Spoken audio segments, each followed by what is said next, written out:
All right, it says we're live. Welcome back, everyone. This is number 2 for the day.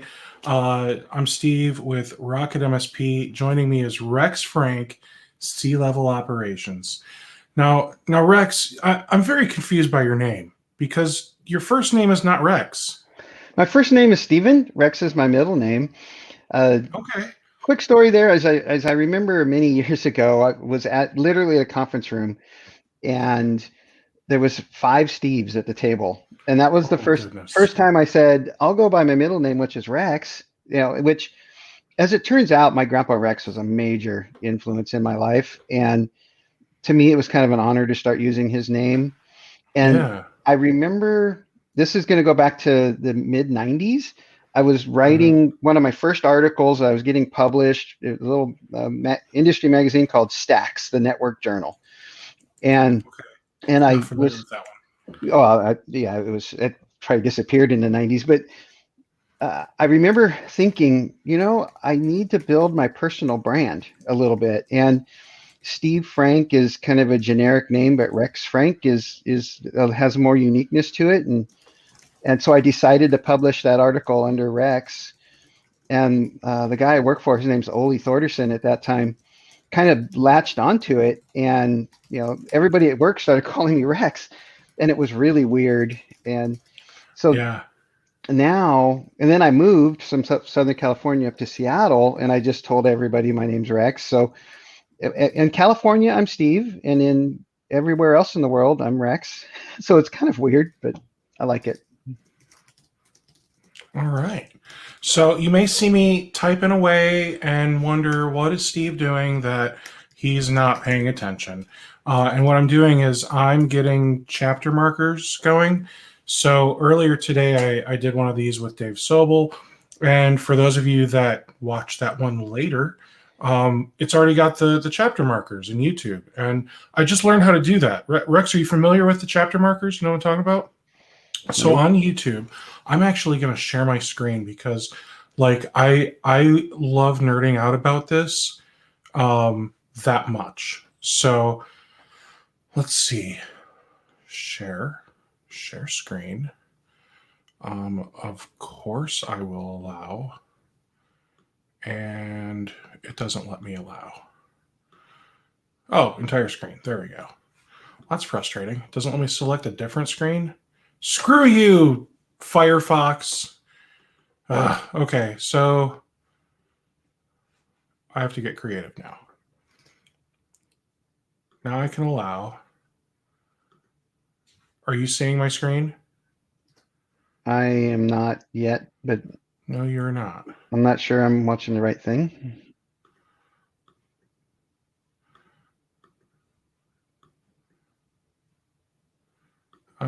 Yeah, it's not letting me, so I give up.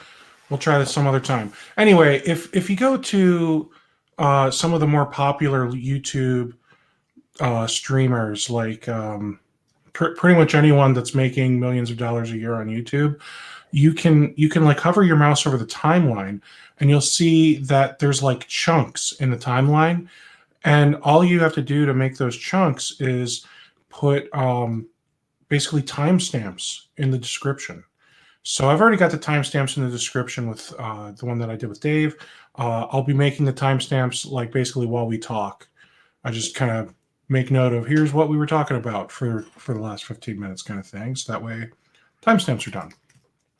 So that was a much longer explanation than it needed to be. I apologize. I will probably let it happen again, but I'll try not to. All right. So C-level operations. So talk to me. You guys help IT companies that are like at or below C level, right? Actually, the company name is a play on words between like CEO, CFO, COO, the C-level Mhm. executive, and the fact we're based in Seattle. So that's kind of where that name came from. But yeah, so we're coaches. We like to say we're coaches, not consultants. What's very important to us is something we call the C-level 5 phases. Is anytime you're going to make an operational change, you're going to lower your engineer satisfaction, right? Your employee satisfaction is going to go down because nobody likes change. And if you use these 5 phases, you can really lessen the impact on ESAT. So phase 1 is understand the best practice. Phase 2 is document the way you do business. Phase 3 is train your team.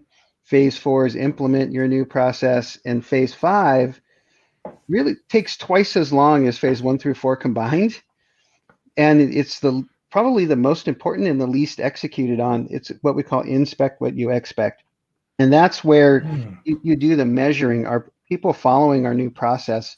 And when they're not, there's a seemingly endless cycle of teaching and coaching and teaching and coaching and continuing to measure until everybody is on board with your new process. And that's really where the rubber meets the road and the traction happens in getting, standardization in the way you do business.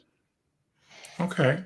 So I'll, give you the shameless plug here. clevelops.com for anyone that is not even wanting to watch the rest of this and they just shut up, take my money. But let's dive in a little deeper. So you've got this whole process, which sounds cool, but I've also found, a lot of vendors just kind of have processes and they make things up as they go still. And then you learn that they really aren't an expert, that they're just, big frauds making it up as they go. So why on earth do we trust you to be any different than the other experts? Well, first, let me say I've got a ton of respect for anybody that decides that they've got something to offer to help the community and decide to be a go-giver and go help the community. I have a massive amount of respect for anybody that decides to do that. And, that was me 10 years ago. Kind of the way C-Level got started is, I was a 25-year veteran, actually started in 1988 as a tech, got promoted to that service manager role in the early 90s, and did my best to try to be the lead tech and the service manager and, try to understand what that means. But I had a great leader as an owner of the company I work for, but he really didn't know how to teach me how to be a service manager very well, right? And in 2004, I got put in a service executives peer group. So the Oli was in a owner's peer group called TPG, the True Profits Group. And back then, there's some, industry titans, Arnie Bellini from ConnectWise, when, before he had the software, when he was an MSP, Arlen he still Sorensen. technically is an MSP. Right. They still have that. Arlen Sorensen, who founded HTG, Gary Pika, those guys were all in the same peer group together, and they were all trying to figure out what managed services was. And they were, they had to go back to their businesses and try to implement all these things they were talking about in the owners' meetings, and they weren't having, they were having varying degrees of success and a lot of inconsistency between each other. And they had the idea, hey, let's get our service managers together so that they can also be kind of working together on the same train we're on. And because really it's up to us service executives to go back and implement and make all this stuff happen, right? The changes to the way we do business and how our organization works.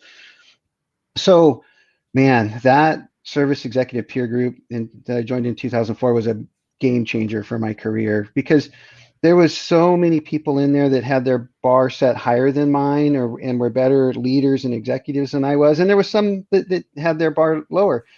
And I got to be a teacher to some and learn from others and have, aspire to be as good as some other people were.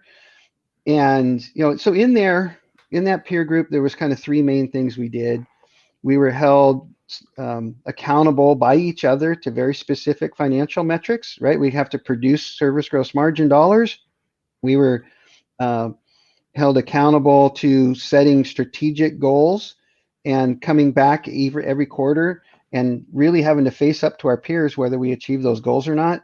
And I got to tell you, I was way more worried about going to my peer group meeting not having achieved something I said I was going to do than I was ever dealing with my boss.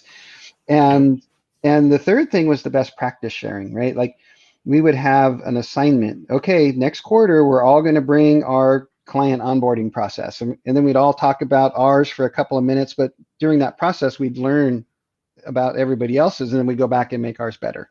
Right. So we did just quarter after quarter after quarter, we were all working on something to improve the way we did business. And so that peer group really changed my career a lot. And I, with 19 years, was building up a practice. We were doing about 4 million in managed services revenue a year. And then I needed to move from Southern California to Seattle. And I took a job at a 50-person company to create a managed services practice. And they already had like 4 million in services, but none of it was managed services, or very little. And I remember making this list of all these operational things I needed to put in place. Right? I needed to make a triage process. I need to do a dispatch and time entry process. And I need to create an on-call process. And I need to standardize our managed services contracts. So I had like maybe 40 things on this list. And every day I went to work trying to get a check mark on that list. And when I took that position, I made one of the most important decisions in my career, which was, even though I have really strong technical skills, my highest and best use of my time is not doing any billable technical work. I need to go to work on the business and create a business as an asset. And this is how we do business was my job. And if my tech skills were needed, I would only use them in a teaching or coaching role. And that allowed me to really create a practice. And, we went from, near $0 per month to the 83,000 a month in about 18 months, right? The 83,000, what's special about the 333 a month? I don't. Times 12 is the $1 million a year run rate, right? So back then we were kind of calling it the $1 million club. There's a lot of companies in that club now, but back in 2008, there really weren't very many. Managed services revenue. And then I did it again I got hired as a director of operations at a 10-person company. And remember that list? I said there was like 40 things on the list. Well, by this time, I probably had 50 things on the list. And I spent a year just going through that same list again, get a triage process, right? This is the life of a ticket and how we do it. And this is how we do our measurements. And this is what our org chart looks like. And this is our engineer bonus plan, right? Just systematically getting my check mark, checking these things off, and doubled the revenue from that company from about $1 million in managed services revenue to $2 million inside of a year, right? And so this brings us to 2010. And I was interviewing around Seattle, looking for another managed service provider to do sort of an operational and financial turnaround with. And the owners kept telling me, I've already got a service manager. Can I contract with you to teach the service manager I already have? And I said no the first 4 times.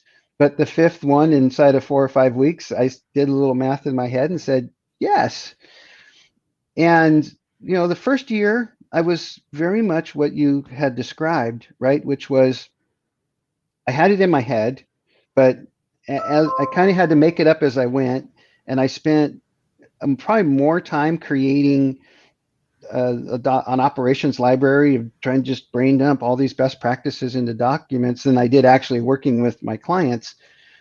And at the end of that first year, I had about 12 months into it, and I went to ConnectWise, and they had me do a session that I called, operational excellence.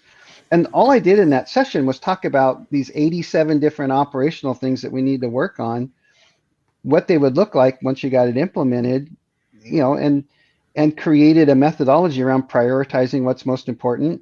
And then, at C-level, we ask the people that we coach to invest 10% of their time to work on the business. Right? That's 4 hours a week.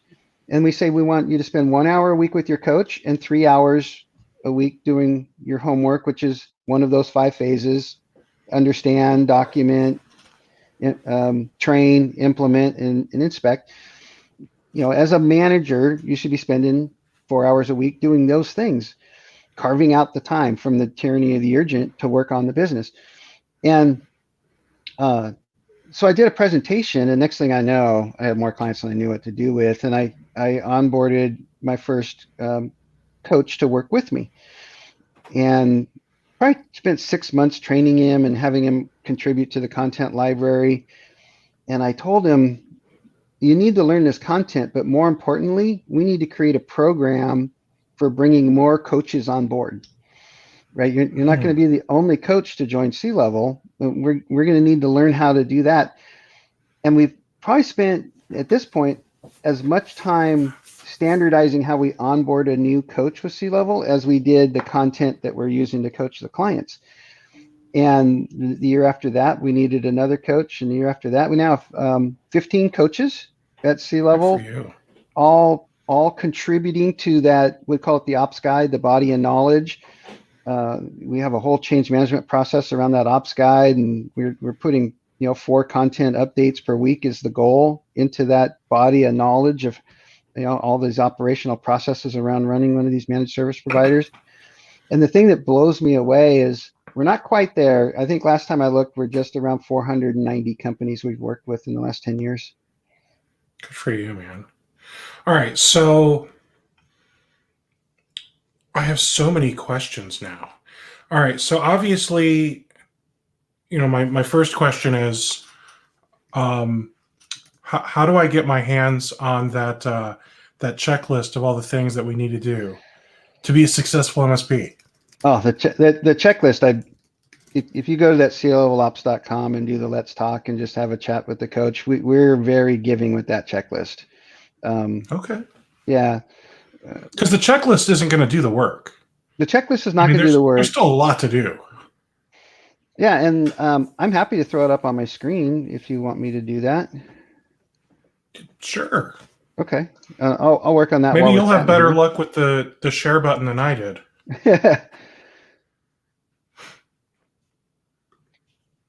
Okay, hopefully it asks me which screen I want to share. It looks like it is. Perfect. While I'm digging up this spreadsheet, you can take a look at our mission and vision. You can see our mission and vision is all about how can we help and inspire the community, and that it's something that I think is really important to me. Okay, I love it. To make a measurable positive impact on people and companies, which inspires the international technology solution provider industry. Now, I've got to ask, that's basically talking about the TSP. How recently have you updated your vision to not say managed service solution provider? So 2 years ago in our quarterly EOS meeting, actually, I don't think we ever had managed service provider in there. Okay. But I know 2 years ago we put technology TSP in there, and 1 year ago we added international when we opened our office in Australia. Well, and you know why I'm asking, right? No. Because all the major, RMM and PSA tools and all the major players in the channel are now calling us TSPs because Datto is MSP on the stock exchange. On the stock exchange, yeah. I bought some Datto shares, and I'm good for you, man. And hey, I mean, it's what it is, it's happened. We can't change it. I think it's got to be frustrating for MSPs because now we're like, well, now what do we call ourselves? Because now if somebody looks up MSP, not that people actually Google MSP, but I'm sorry, I'm mesmerized by my cat. She never comes up on my desk, and now she's like, "Hey, Dad, what you doing?" Walking across the keyboard. She's sniffing everything. She's like, "Oh, look, a cup. Oh, what's the stocking station? It's warm. I like it." Yeah, I've always had my retirement accounts, but I've never been a stock investor. And Sure. when Datto went public, I thought, I should support our industry and our community, and I'm going to buy some Datto stock because I want to see this succeed. So, absolutely. All right, so C-level MSP Business Systems Self-Assessment Worksheet. Yeah, so this is the checklist. This is the checklist. I've got those 5 phases defined right here, right? understand the best practices. When we're doing coaching in phase one, we say the coach does most of the talking. In phase one, we're teaching about the best practice, but we're always encouraging our clients to reach out to every source of best practice they can find, right? If you're a Chartech member or a Tech Tribe member, or the Datto user groups and forums, or the ConnectWise University, or True Methods members, if you've got a source for best practice, you should go get it from there, because that's all part of phase one. Phase two, we say it's a 50-50 discussion with the coach, right? That's where we're negotiating how to do it best in your business. And the reason we say it's a negotiation is the coach is thinking about something if we're working on service board setup, the coach is thinking about measuring SLA that we're going to do 4 or 5 months from now, and making sure we're doing that correctly now so that we can do this other thing later, right? And then phase three, the training of the staff, this is where we start to differentiate between a coach and a consultant, where a consultant will a lot of times say, we'll do work for you. And for us, we believe that our role is to coach and teach so that you can do the fishing when we're gone, right? And because we believe so heavily that doing the training and doing the implementation is such a big part of the learning process, that we want you guys to own these processes after you kind of graduate from C-level. And that's why we rail against doing the work for you. And we've had many clients say, choose not to work with C-level because they want us to do the work for them. They don't feel like they have the time to do it. And we feel like that's short-sighted, and they probably wouldn't be a great fit for us as a client. So 3 and 4 is mostly we want you guys doing the work with our guidance. And then phase 5 kind of goes back to 50-50, where we're helping you learn how to inspect and giving a lot of advice around how to get people on board. As you look through the document, we call these pillars over here in column A. There's 10 pillars. Get your PSA, whether it's ConnectWise or Autotask or Synchro, we don't really care, but it needs to be configured just as the foundation for how you're going to do business. The second section, I often call it the life of the ticket, right? You can see triage, dispatch, time entry. The third section is KPIs. And should I zoom in a little bit, maybe? The third section is KPIs. We want to learn how to measure the profitability of each individual agreement and your SLAs, and what are the financial KPIs for the service manager, and what KPIs do we measure our engineers by. Section 4, we call it service team HR, right? That's org charts, job descriptions, comp plans for engineers, and comp plans for service managers, and that kind of stuff. Section 5 is leverage your tools, right? We all have some kind of RMM tool, and RMM tools should do about 10 things for us. And we find that most MSPs are really just using it for remote control and cluttering up their alert board. So we spend time figuring out what's the best way to leverage it, standardizing the way you manage your client passwords, standardizing the way you document each of your clients' networks, making sure that we know that every client had a successful backup every day, deploying those monthly patches, right? We all have these tools, but are we leveraging them in a standard way? Section 6, we call it get your accounting systems in order. And we do a lot of work with service leadership and the standard and the benchmark, the service leadership index benchmark. And we think that's a fantastic way to do the financial measurement and understanding of your business. And it really comes into play if you want to position your business as an asset that the owner is building wealth. So we do a lot of work to get that lined up with the service leadership chart of accounts. We make sure we're doing deferred revenue correctly, and credit memos, and standardizing your time and materials billing processes and your recurring agreement billing processes, because those are very different. Section 7, we totally changed the focus, right? 1 through 6, we're kind of in your business, looking at how your business operates. But for section 7, we want to move our perspective as if we were a client. How does our client work with us? And that's the client onboarding and project management processes, and the whole QBR, VCIO processes, right? client satisfaction. Section 8, we call it get ready to grow. And we think, boy, we've got this machine, right? It's running on all 8 cylinders. We're delivering. It's time to, when we start pumping more revenue into the company, we better be ready to add employees to service it. So hiring processes, employee onboarding, training plans to keep everybody up to speed from an education perspective, employee goal setting. And then 9 and 10, I always introduce marketing and sales by saying C-Level is not a marketing or sales coaching or consulting firm. But there's some standardization in the way you do business that we want to make sure gets kind of documented through those 5 phases. And that's really the list of content that we work on when we're doing our coaching. And whether or not anybody ever engages with C-Level, we think this is a fantastic tool to help you decide what's most important to work on and go to work on it through those 5 phases. Can you do me a favor and let me see sections 2 and 3? What I'm doing right now is I'm making like notes of like a thing from each section. Mm-hmm. And because I want to kind of question you about a certain random topic that interests me. Yeah. And then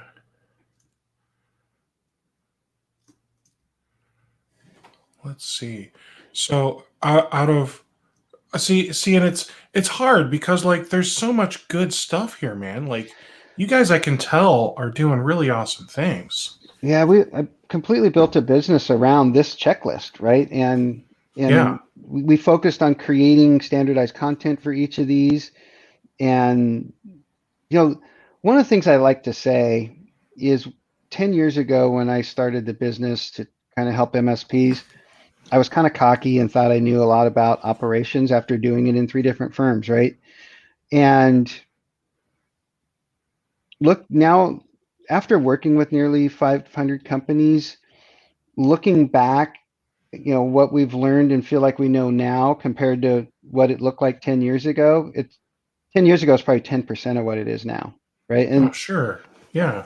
Well, And you especially can, as you bring on more coaches, think of how much better your content that you're delivering to your not only your clients but even your prospects is getting just by adding more brains to the trust, because you're not just bringing on any schmuck to be a coach. I'm sure you're bringing on people that actually understand things from a C-level perspective or IT services.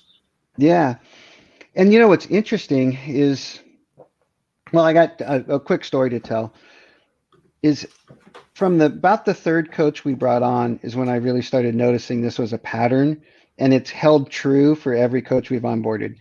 Is we're looking for operational hotshots, right? They're all either they ran a large service department or they were an owner of an MSP that was hands-on, right? That's sort of a prerequisite to become a coach with C-Level. And they all come in, all gung-ho, ready to go. Give me some clients, I'm ready to service them, right? And we have to say, cool your jets there. Hold on, cowboy. And we put them on, we assign certain sections of content and we align them with our other coaches, and they spend about 4 months just attending calls with other coaches. And right around that 4-month mark, we always ask them, so are you ready? You ready to get a client assigned to you? And they're always like, nope. And all of a sudden we have to become the cheerleader to try to say, you got this, you're ready, right? So, and it's just because the knowledge, the content is really overwhelming, even for people that are already hotshots. So Digital Diz said, are we able to get this checklist? And I'm going to repeat what I think he said. You can get a copy of the checklist. You just schedule a call with any of the coaches from C-Level Ops, no purchase necessary. Correct. They're pretty open about, giving you the list, because the list is literally, the tip of the iceberg, right? It's like, okay, yeah, these are all the things you got to do, but we're not going to tell you how to do them. Before I show you this, maybe I'll hit on this grading section here. We call this an assessment, and it's really a self-assessment Hmm. where we want you to go down in column E there, the rating column, and just self-assess. I wouldn't spend more than 5 seconds thinking about each one, but self-assess how are we doing on this, right? Like, oh, we don't even have this documented, or we haven't even thought about this is a 1, right? And a 5 is, Yeah. oh, this is perfectly repeatable. We do it the same every time. Everybody in the company understands the process, right? And just self-assess. And the really neat thing is we usually have the owner do it, but have 3 or 4 other key people in the company, right? A service manager do it, have somebody from finance do it, maybe even have a couple engineers do it. And part of the exercise is to figure out how you each rate, they'll each rate these things very different based on what individual knowledge they have. And when there's a Hmm. disparity, that's a point where one person knows it, but nobody else does, right? So there's some training and sharing that needs to happen. The, Absolutely. the next column, and there's some instructions up here, but the next column is to kind of go through this and say, oh, yeah, we'd say there's 87 things here, and you wish all of them were done, right? And you pick 10 of them, and I'm just randomly clicking X's right now, but Oh, okay. but pick 10 of them, and it is so hard to narrow it down to the 10 most important things, okay? That you Because they feel, might not all be ones. I mean, some of them might be threes and fours, yeah, well, we're based asking, on the rating. right, right. And so we ask you to narrow it down. What are the 10 things that I just have to work on next? And then once you get your 10 X's in there, prioritize them. This is my 4, right? This is my 1. This is my 3. But prioritize them, like, and decide what your number one thing is to work on. And it's interesting, each of the 3 or 4 people that you ask to do this assessment are going to have a totally different list of their top 10. That's really cool. And then you kind of as a group negotiate what's the most important thing to work on. And then that's the thing you start phase 1, phase 2, phase 3.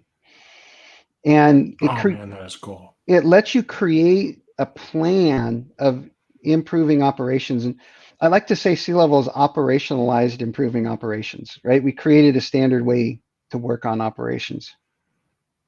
Hmm. So, all right, I know you have a like a slide thing. Everyone loves slides, um, but Well, I just want to tease you about that. I have 5 items that I saw on your list here okay. that I kind of want to dive in with you about. Um, so like you said, you're not a marketing company, but I mean you're not a lot of different types of companies. So for example, 1M contract language. Um, obviously you're not attorneys. Maybe some of you are. I don't know, but I find that really cool that you will touch on some MSP contract language with your clients, and obviously I'm sure with the caveat of so here's some language I recommend. Now go review it with your lawyer. Like it's never here's a completed document. You can use it and you'll be protected. Yeah, we've got a template. Like, so we believe in the concept of the master service agreement that covers all the Mhm. legalese, right? That, limitation of liability and non-solicitation and payment terms, that's your master service agreement. And then everything else is an attachment to the master service agreement. So you might have a managed services attachment or addendum. You might have a BDR attachment or addendum. You might have a block time agreement attachment or addendum. One of the problems I ran into is, every time I wanted to do a new thing, I would call my buddies and say, hey, does anybody have a BDR agreement? And then they'd send it to me and I'd pick one that I thought looked good, put my company name on it and send it off to a client to sign, right? And Mhm. next thing you know, I've got 5 different contracts with the same client, and one of them says, this limitation of liability, and this other one has a totally different thing about limitation of liability. And so that's why we moved toward the master service agreement. And then, there's some really important things that we want to put in there about especially in your managed services contracts. Where's 1M?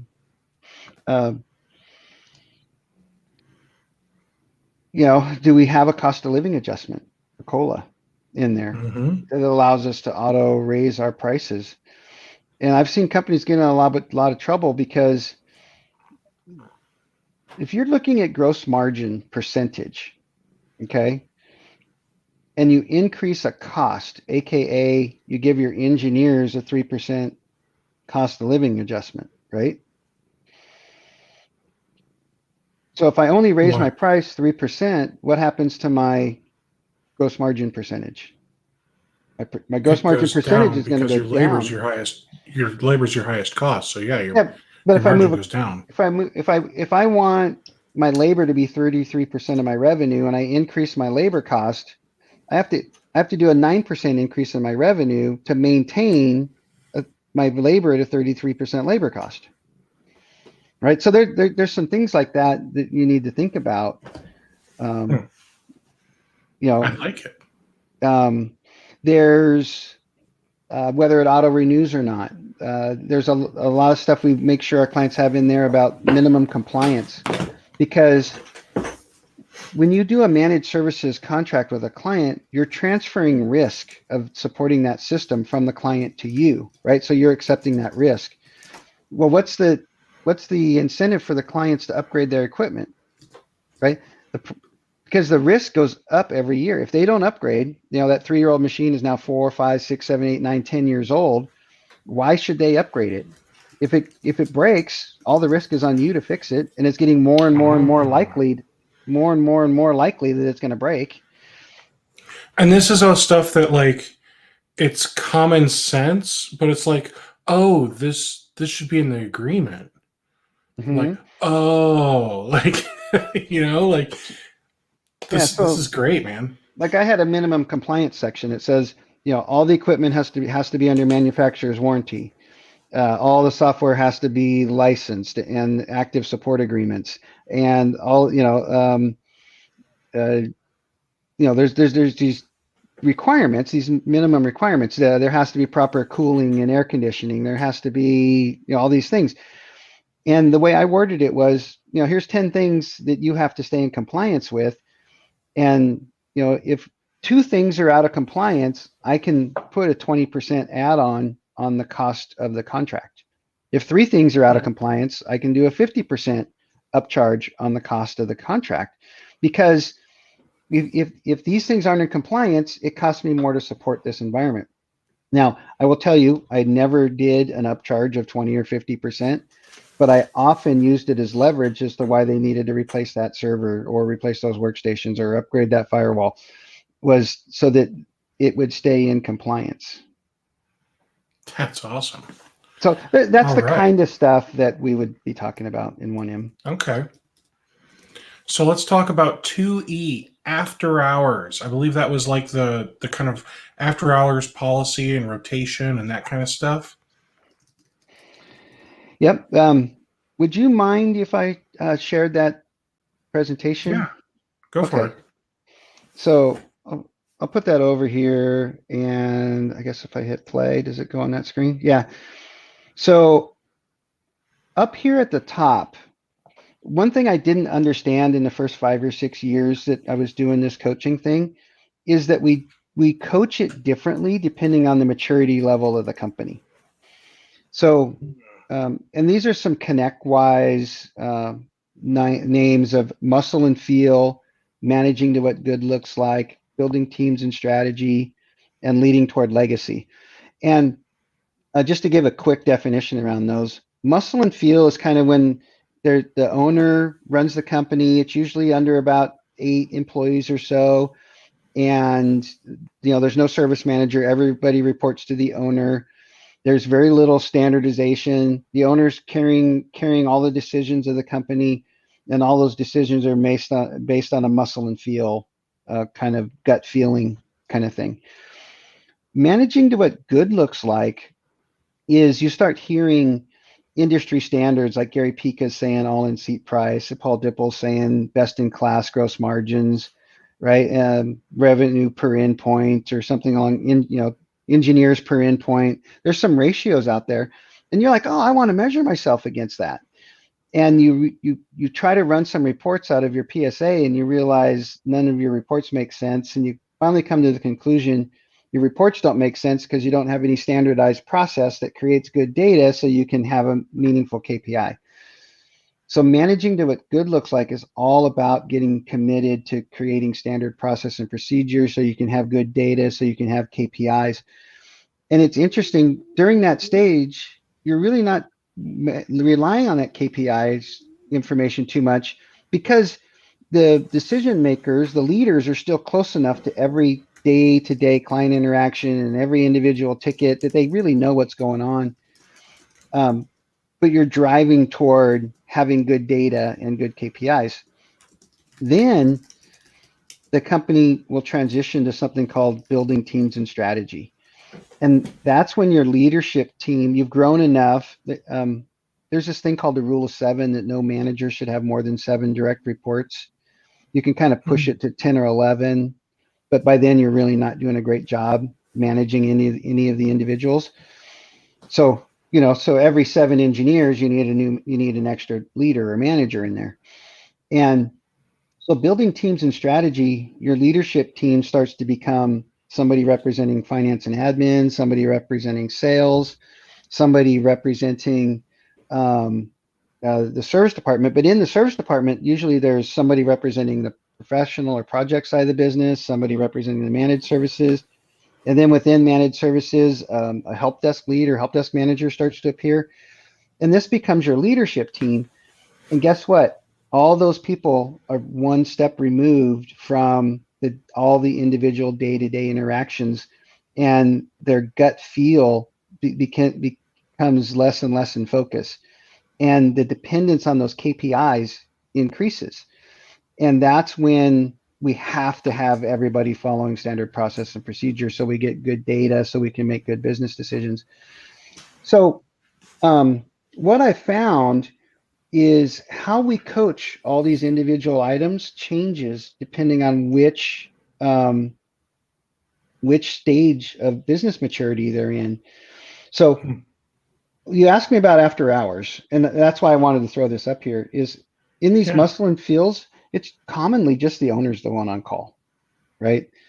And then as we get over here into managing what good looks like, the owner's usually on call, but that service manager is on call. And it ends up being the service manager because they're the only one else in the company that has enough technical skill to be able to handle stuff as it comes up, right?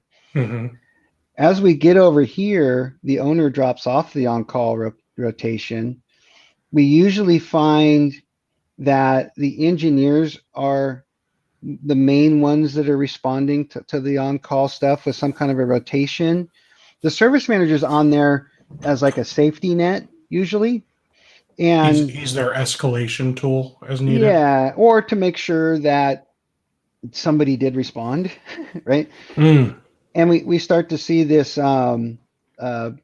primary and secondary rotation develop, where you're primary on call, but if they don't respond within 15 minutes, then whoever secondaries needs to jump in, kind of thing. And I try to pair a senior engineer and like a level 2. It's okay for a level 2 to be on call as long as I've got a senior as a backup, kind of thing. And then by the time we get over into what's called leading toward legacy, it's only the engineers on call. The owners and the service managers are kind of dropped out of the rotation. But I tend to see 2 rotations develop. One is a rotation for the help desk, and one's a rotation for folks that have to go on site. So usually all the calls come through the help desk, and we tell, if you're in the remote rotation, you might have to get out of bed more times, but you never have to put your pants on, right? And I like it. And in the on-site rotation, it's only the stuff that gets escalated to on-site. So you don't have to get out of bed nearly as often, but when you do, you're putting your pants on because you're going somewhere. At least the pants are strongly recommended. I would concur. Yes, highly recommend. Yes. All right. I like this, man. And I'm kind of showing you the little bit of the difference between your very first Sure. question, which was the independent independent MSP consultant, and a firm like C-level, right? Like it took a Right. lot of people to organize all of this and standardize it and kind of create a multi-tiered content situation. Absolutely. So I didn't write down the order, but chart of accounts. Now this one, there's oh gosh, there's that thing, the chart of accounts that's floating around that everyone says, oh yeah, all MSPs should just use this one. You know what one I'm talking about? I'm not sure. ConnectWise has one, I think. Um, the thing is I don't know if you remember what 1A was in our list. 1A was understand it's your business units, right? What are your profit centers? And we feel like that's the most important one to do first. We have to understand technical services, professional services, and managed services and product resale is our profit centers. And let me kind of explain why. So technical services is ad hoc, break fix, non-contract, right? That phone call sounds a lot like, hey, do you guys fix computers? And you're like, yeah. So they're like, great, how much? And you say 150 an hour, and they say, awesome, come on down, right? And now you got all the inefficiency. You've got trying to figure out what tech to pull off the bench to match the skill set, send them out there. They don't have parts. They get to drive back, get parts, drive back out there. The client doesn't want to pay for half of that inefficiency. Does that make sense? It's the most expensive way to deliver IT service. So the next one, professional services, that's the scope project work. That's where we decide, hey, we need to upgrade this server, this firewall, and these 10 workstations. And this is the product cost, and this is the labor estimate. And the client agrees to it, maybe gives you a down payment check. You order the parts. After the parts come in, you schedule an engineer to go on site, right? In tech services, we're really happy if we pay an engineer for 8 hours and then go bill for 4 of them, right? Because of all that inefficiency. In professional services, because we can do a much better job with that calendar, our engineers are typically billing between 6 and 8 hours every day. So our utilization is higher. Do you think our profitability is going to be better? Absolutely, right? Mm-hmm. And in tech services, let's say I had $100,000 of technical services revenue. I'd expect to have about $50,000 in labor cost, right? That would be a 50% margin and a 50% labor cost. Does that make sense? Yes. Yep. So if I had $50,000 in labor cost, I would expect $100,000 in service revenue around technical services. In professional services, because of the pre-scheduling and managing the calendars better, and usually some forecasting of calendaring, I'm looking for engineers to bill 2.5 times their pay. Instead of 2 times their pay, about 2.5 times their pay. So let's say I paid a guy $5,000 a month. On tech services, he would probably bill about 10K. On professional services, I'm looking for him to bill about 12.5. Be 40% labor cost, where they're billing 2.5 times their pay. And that's because of the increased efficiency, right? But in managed services, and this is why we all want to do managed services, not only is it recurring revenue, which allows you to be predictable, but we get to leverage tools and technology and standardization and leveraging lower cost resources to do predictable, repeatable work. Because of all that efficiency, I'm looking for a 4x multiple on labor. Wow. Yeah. If I pay a guy $5,000 a month, right? 60,000 a year divided by 12 is 5,000 a month. I'm looking for about $20,000 in managed services revenue per tech. And the reason that's possible is because we leverage our tools, right? We standardize. If I've got one week I get a call that says, hey, my Sonic wall needs a new firewall rule. and my engineer has to refigure out how to do it with a sonic wall. And next week they got a watch guard, and now that engineer has to figure out how to add a rule in watch guard. And then the next week, there's a Palo Alto, right? But if we can invest in standardization so that they can all know, we're a watch guard shop. Everybody knows how to add a rule on watch guard. We can service that request in 15 minutes instead of an hour, right? And that's leveraging tools and technology and standardization. And so the thing is every dollar that comes in, I need to classify it as tech, professional, and managed. And every hour that engineers put into one of those to earn that money, I need to classify their labor as tech, professional, or managed. And that all starts right back here with our board, or if you're an Autotask company, we do that with what we call categories, ticket categories. But we need some method to understand our margin in each of those categories. And that's kind of where the chart of accounts comes in, is what are the categories, and standardizing that, and then designing our systems around feeding the data. And I found the one that I was trying to think of earlier: service leadership, standardized chart of accounts. Well, there was some really big news yesterday. Did you follow it with service leadership? No, what happened? Paul Dipple, Brian O'Connell, right? Two industry titans sold service leadership. They are now a wholly owned subsidiary of ConnectWise. Wow. Yeah, that was big news. And to me, that's exciting. It was kind of time for those guys to work on their exit strategy. There's still Paul Dipple is still the CEO of Service Leadership, and Brian O'Connell is still there as well. Right, the two main people in there. But are you familiar with the indexing benchmark that they put out? Vaguely. So they have thousands, and I don't know the number, and he won't tell me the number, but they've got thousands of companies that every quarter input their numbers into the index, into the benchmark, in all these different categories. There's like 100 different categories of revenue and COGS and expenses, and he calculates the net profit, and he computes two important things. One is industry average. What is the industry making from a profit perspective on technical, professional, and managed services and shared infrastructure? But there's also, what is your sales expense? What's your marketing expense compared to the industry? And so the industry average is one of them that's really important.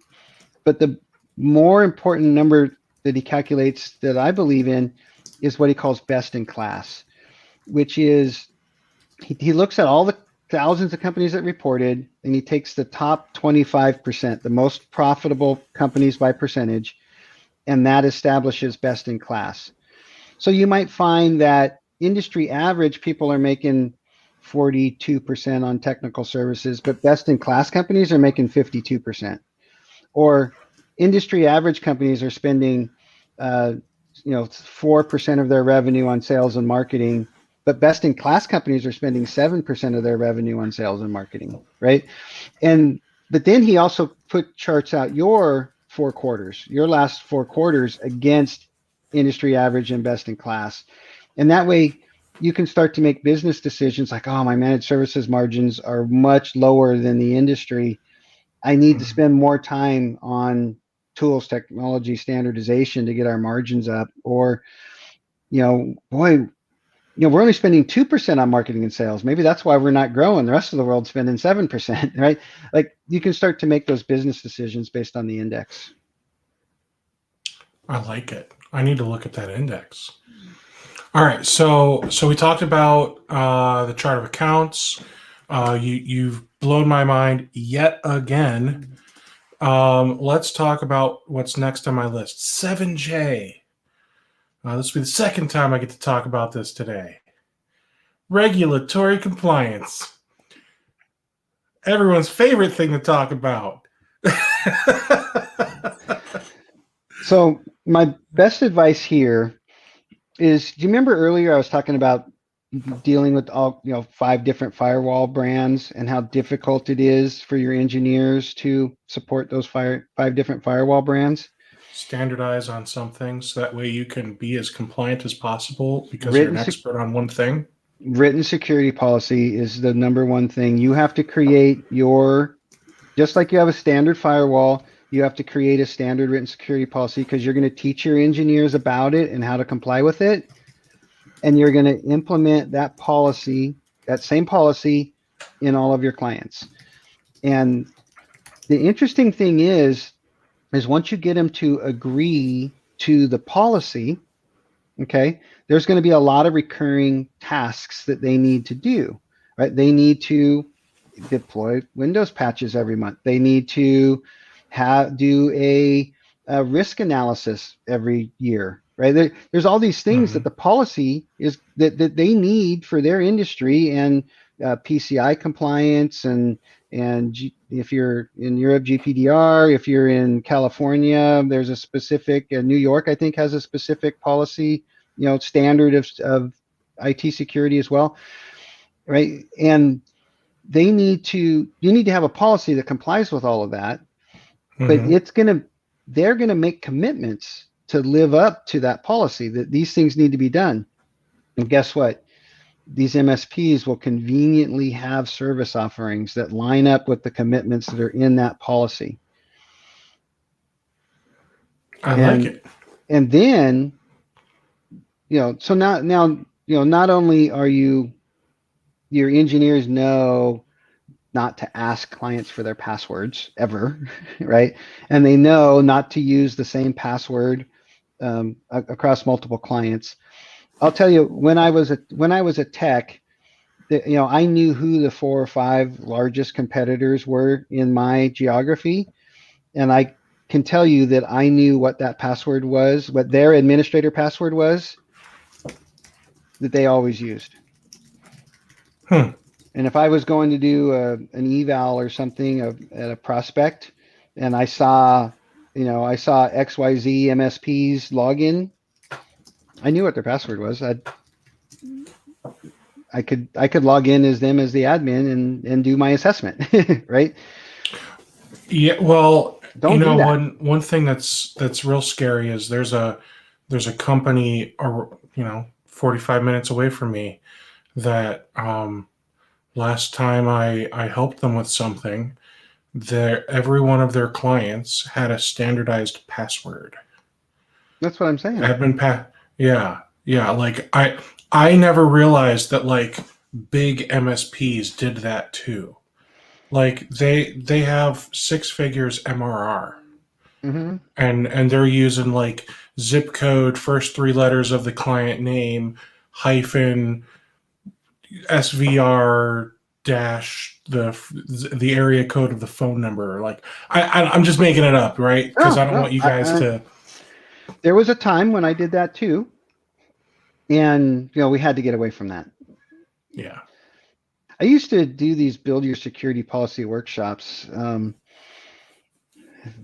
So what we did is we would charge $1,000 or something, and we'd rent that you probably couldn't do it during COVID, but we'd rent a hotel space, and we'd invite our clients, and we'd say, bring your director of HR and your director of IT, and we're going to sit down for 3 hours, and we're going to tell you all about why the different sections in the policy are important.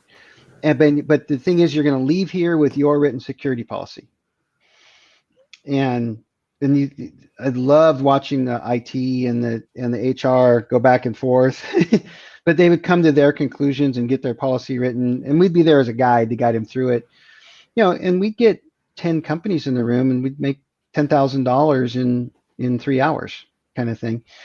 But they'd walk away with a policy that we also happen to conveniently have a security services offering that helped them comply with that policy.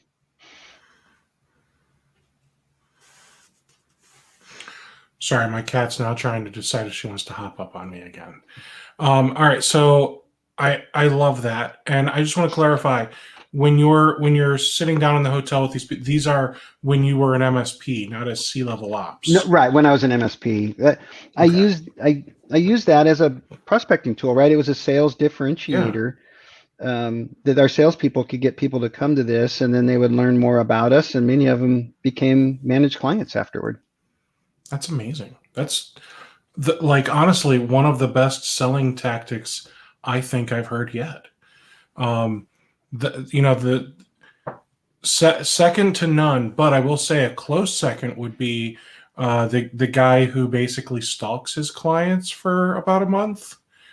Uh, you can tell he used to be like military intelligence, So he'll basically like rent a car so that way it's not his car. He'll rent a car and go sit outside the client's building like early in the morning just because he wants to see like who shows up first, what time, and then just to kind of get an order of who shows up and when for maybe the first couple hours of people coming in. Because, and I keep saying client, I mean prospect. Prospect, yep. So he'll go like stalk them, and he'll sit outside the business for like a week just to do that, and then he'll go hang out at like a nearby Chipotle or whatever, and just see if he can find anyone walking in wearing their uniform or whatever, and then he'll just kind of try and eavesdrop on their conversations. I'm like, bro, this is like next level creepy. But he's eavesdropping, like trying to figure out what kind of issues are they complaining about over and over and over within the company to see if there's a way to really. She says, "Please don't let me go." To see if there's issues that he can solve as an MSP. So like, I get why he's doing it, but it's like next level creepy. I would And then if concur or agree with the next level creepy thing. yeah, Uh, Go to a solution selling class and learn about how to ask those questions and get people to tell you those answers. I think would be a better tack there. But get your butt out of my face. Do you have a cat, Rex? No, but we do have 3 dogs. But I will tell you, it's reminding me of a time where I went on a prospect sales call, and we were in a conference room, and this dog came up next to me, and during this sales discussion, I reached down and started petting the dog, and all of a sudden everybody was dumbfounded, that because apparently this dog doesn't really like people. And I I later found out one of the reasons I got the deal was because the dog liked me. That's amazing. Good for you. That's Like that was awesome. a rare thing apparently. Put that one in the weird list, I guess. But I Oh had my gosh.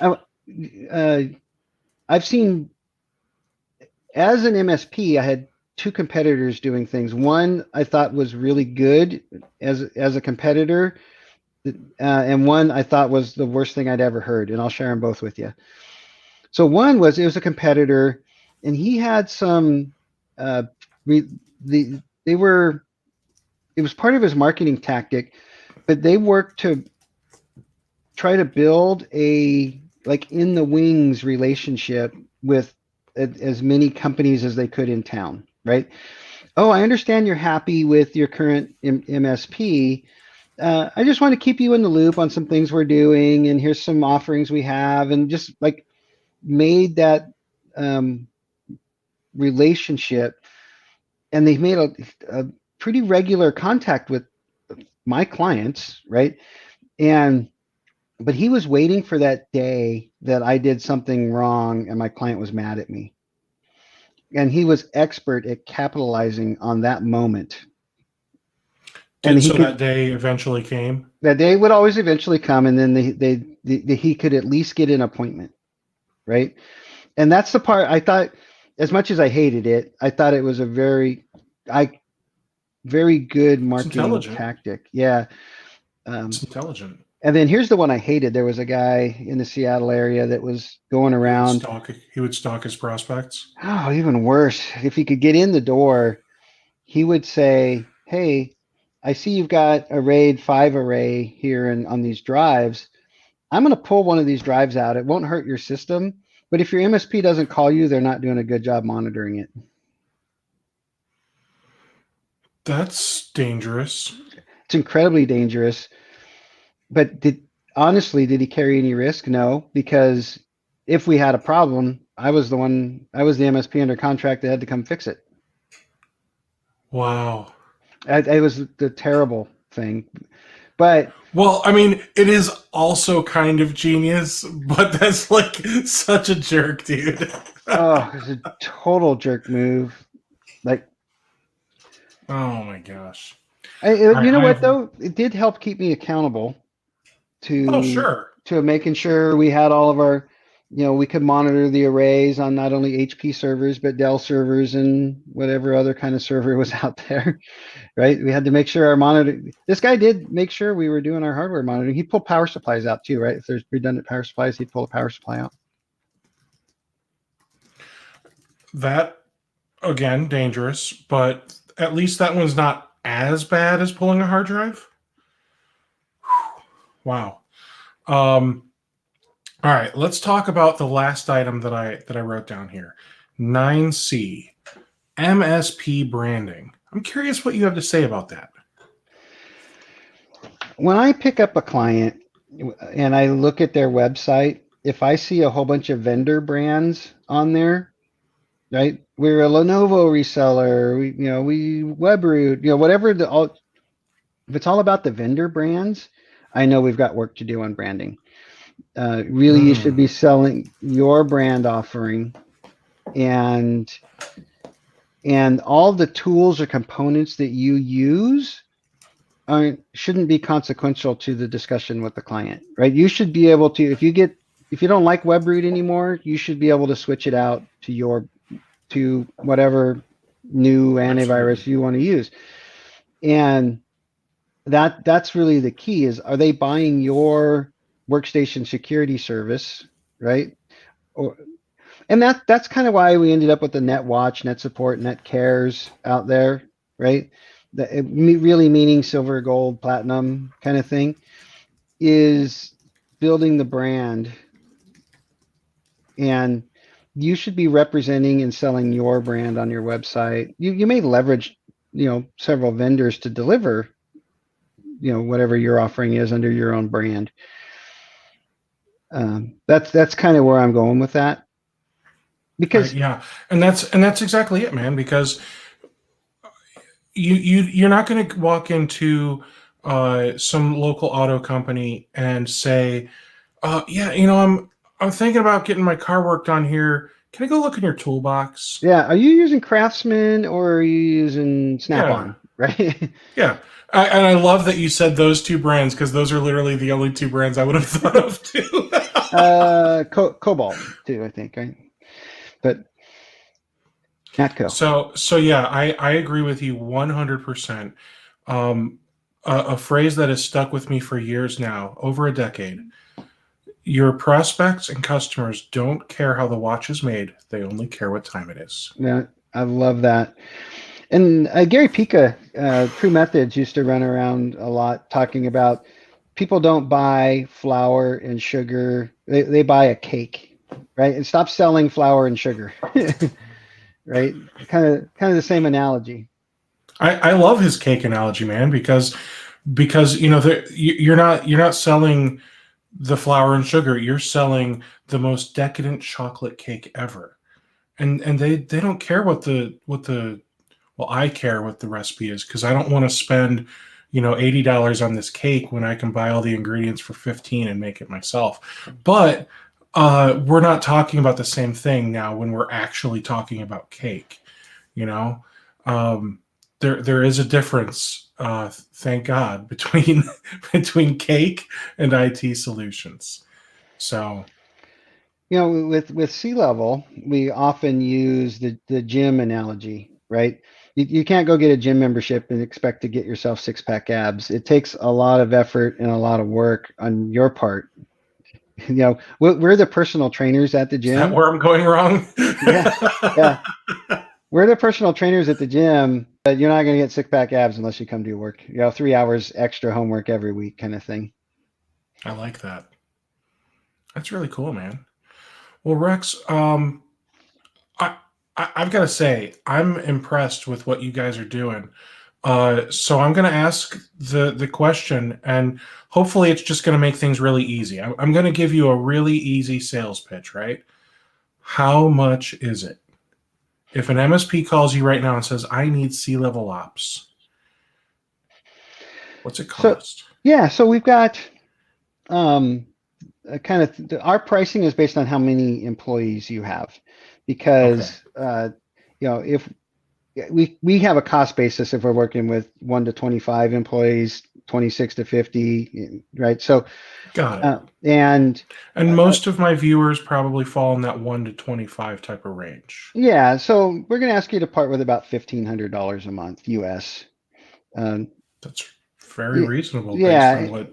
and the service leadership benchmark is part of that.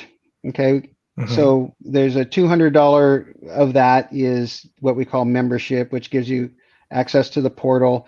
For clarity, you don't just log into the portal and get to see all of our content. We unlock it as we go because we want to guarantee Oh. we want to guarantee the integrity of that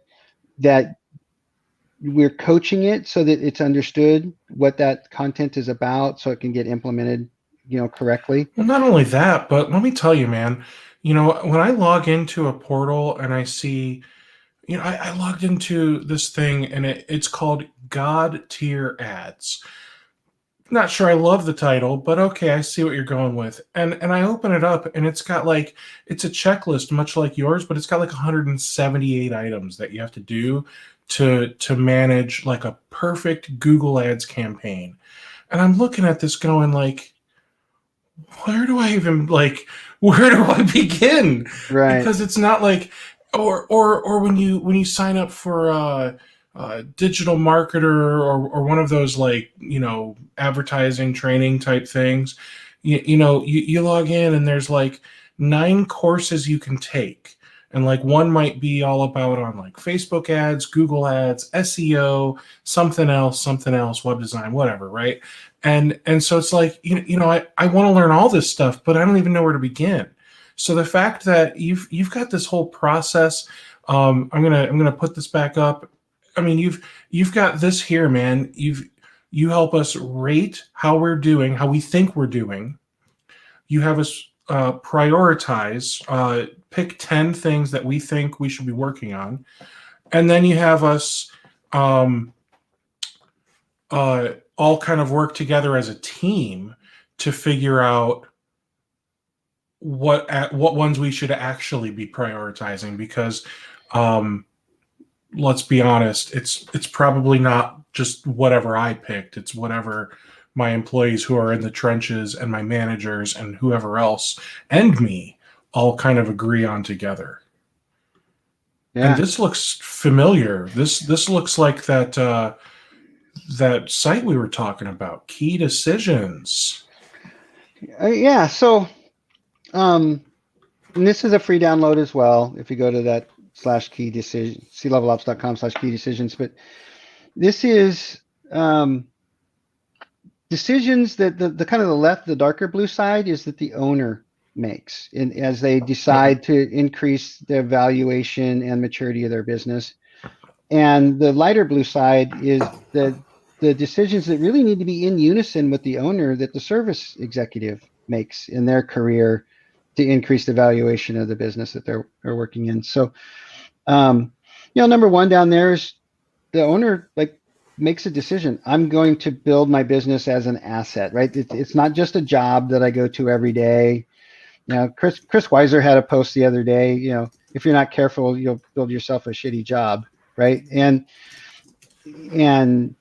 we want people to look around about I'm building my business as an asset. I'm not just coming to work to get a little paycheck every day as an owner.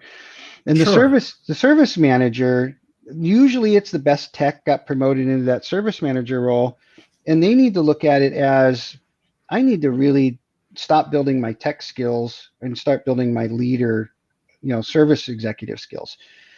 And I'd like to say everything we learned as a technician has a 3 to 5 year shelf life, right? There was a day when I was expert at rolling out Windows 95 desktops, right? It's useless information now. I used to be able to set IRQ settings using jumpers on network cards better than anybody, right? I And have my Novell Network 5 CCNA or CNA, whatever it yeah, is. I was a Who cares? Novell 2 CNE, right? Like who cares? And so, but everything I learn as a manager has a lifetime shelf life. Mhm. It never expires. That's I that's like my that. that's my the way I try to get people to stop being a tech and start being a leader. And then, look at both the owner and the manager need to decide to be less technical.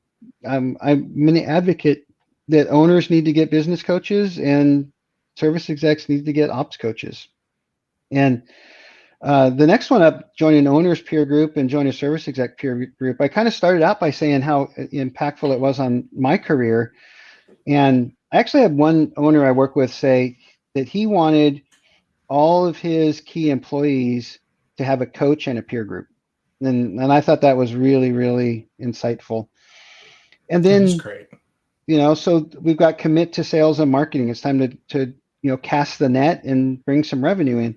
Where the service exec says, I better productize these offerings, right? And that's branding is about that and deciding our gold plan covers this and our platinum plan covers this. And that's our standard and that's how we sell it. And we teach our engineers how to deliver it. And then committing to EBITDA that's earnings before interest, depreciation, taxes, and amortization. But the service exec, they don't care about selling general administrative expenses. They need to understand gross margin, business culture and process. What are the business KPIs versus the operational ones? The owner needs to get involved in strategic planning, where the service exec is more worried about execution, right? So there's some more description down here about what we mean by each of those 10 things. But again, it's a free doc if you want to get it off clevelops.com/key decisions. Absolutely. Rex, thank you so much for coming on here and doing this. I know you've got to run here in a few minutes. So I feel like now is probably the best time for us to be done. Are there any questions? I got 7 minutes. There are not anything right now in the YouTube chat. I know Digital Diz has a call with Ron this afternoon, so that's awesome.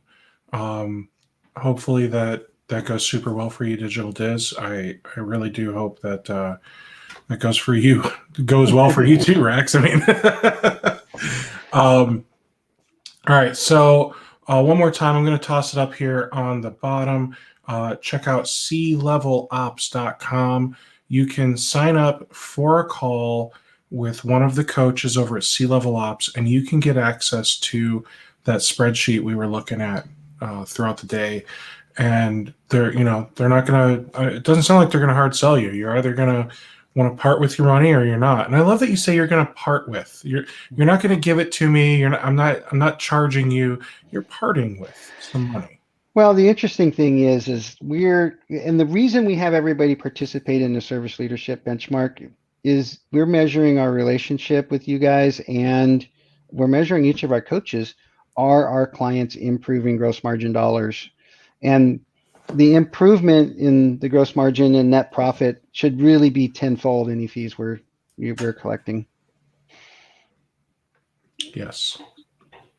So again, just definitely check out the website. I'm impressed, Rex. I wish I had met you sooner.